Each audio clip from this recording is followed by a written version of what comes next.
Many Indiana state workers are in trouble over emails they forwarded to others from their desks at work. But our Call 6 investigators are finding a difference in how those workers are being punished. Tonight, a lawsuit claims the difference between getting a slap on the wrist and getting fired may depend on who's being made fun of in those emails. Call 6 investigator Stephen Dean has a copy of the emails that prompted the punishments, and he's here with what he's found. Stephen. Well, on one hand, here we have a 23-page email forward that pokes fun at Jews, Catholics, and other religions. And then over here, a single-page photo aimed at Islam, basically saying all Muslims are dangerous. And this is the one that got someone fired. The man who sent it says it's because of which religion was singled out in his forward. There was no warning that this was coming, and it was just like, where did this come from? I was shocked. Retired Army veteran Ron Ogle says he was careful about what he would send from his state computer at the Indiana Department of Workforce Development.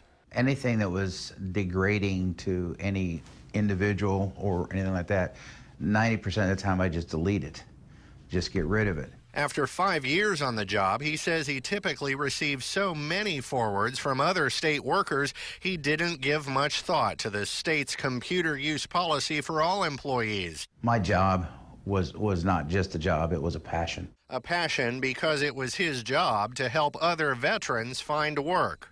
And it's something that I've always enjoyed doing, is helping people. But then, with one click, he forwarded this. It's supposed to be a sign at a restaurant called Little Pig's Barbecue. Since Muslims don't eat pork, the marquee declares safest restaurant on earth, no Muslims inside. There was no intent to cause any defamation or insult or anything like that. I just read the marquee and it was just funny.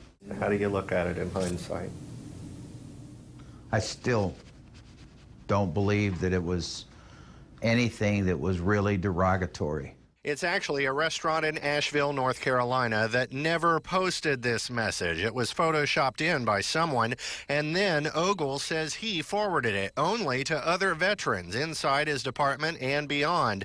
And 2 days later, he was fired. He says one of the vets ratted him out. I just could not believe that he turned on me. I was shocked.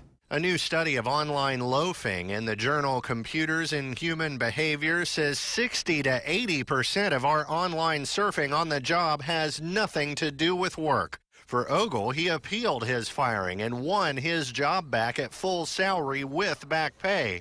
But he's no longer doing what he loves, helping veterans, so he's got a lawyer. The punishment certainly didn't fit the crime, so to speak. Attorney Michael Cork says 2 other workforce development workers got in trouble for violating the same state policy, but their 23-page forward made fun of a bunch of religions and not Islam.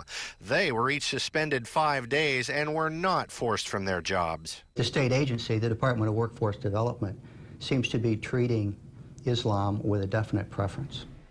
Now, Ogle has filed a federal court lawsuit saying the state owes him money as a penalty for illegally firing him. Now, we asked the state workforce development department about how its computer policy is being enforced, but a spokesman said there would be no comment. So, Stephen, how has this changed his email habits now that he's back at work?